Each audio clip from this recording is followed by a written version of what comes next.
Hello again. In this video we are going to be discussing methods of data transfer. So let's get started. There are many reasons one would want to do a data transfer. You could take load off the PLC. You could move data from one processor to another or one PLC to another. You could use it for a protocol converter. Since we have so many drivers, a lot of people use their HMI as a protocol converter to convert data from one format to another. So there are a couple of simple methods within EasyBuilder Pro to do data transfers. One way is with a macro, and we also have an embedded object. Under the Object tab and the Others section, we have data transfer. There are two types. There's the per page data transfer. This transfer only occurs when that particular page is active or in focus. And then we have a global transfer, which will happen at any time. So we're going to go ahead and start with the data transfer object. We're doing a global transfer. So we want to go ahead and click New. And in this project I've created, I'm using the Weintek driver. So here you can choose whether you want to transfer either bit or word data.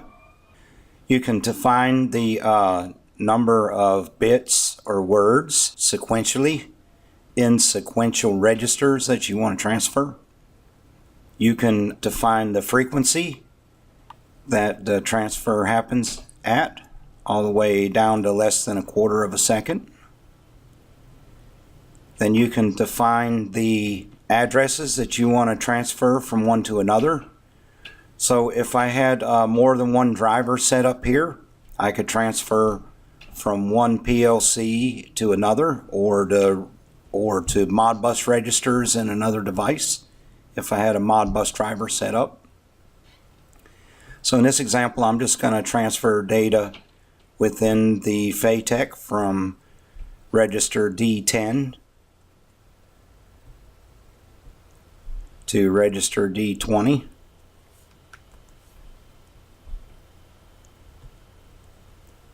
And that's all there is to it.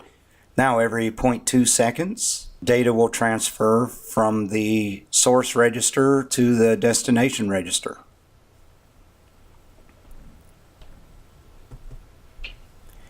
You can also define a notification address. This would be a bit.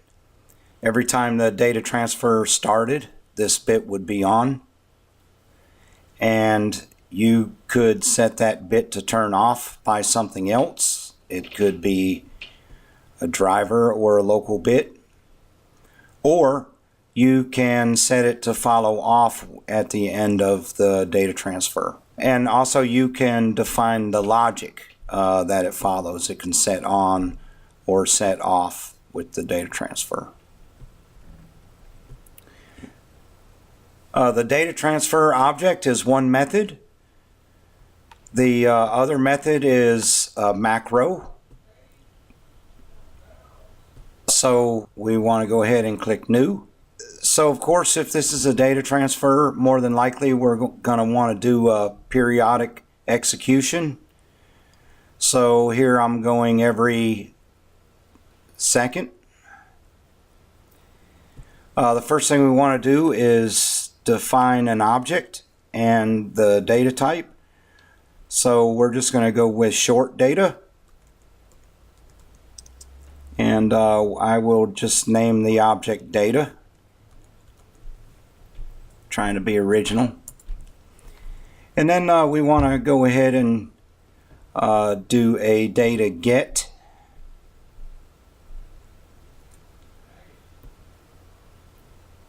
And of course we're going to use the variable we defined.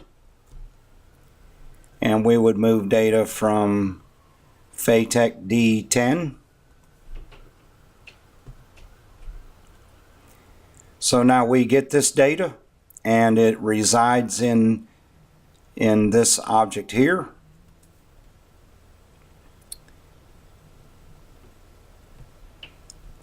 And now we just want to simply do a set data.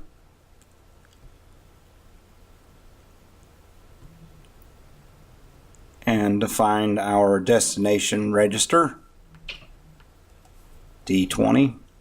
And of course we're only doing a data count of 1. Now if we had multiple registers we wanted to transfer at the same time, so we want to define an array, of course.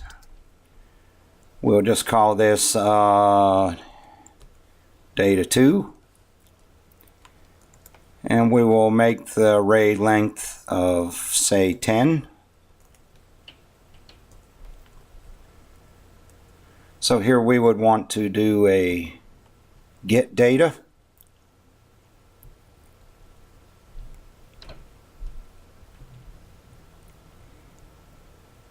And let's say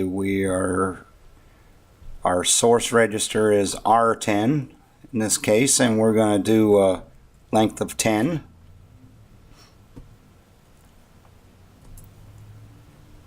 And then of course we want to just do a set data, and I'll show you a quick little trick here on this.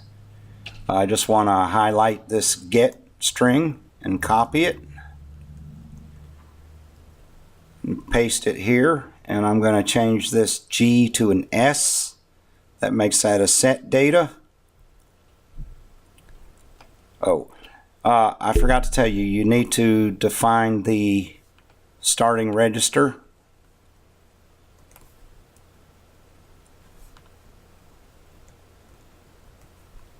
Of the array.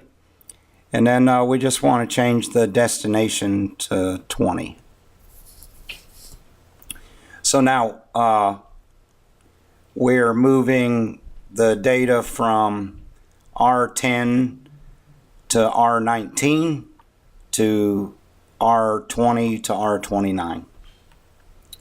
And it's as simple as that. Be sure to save and compile.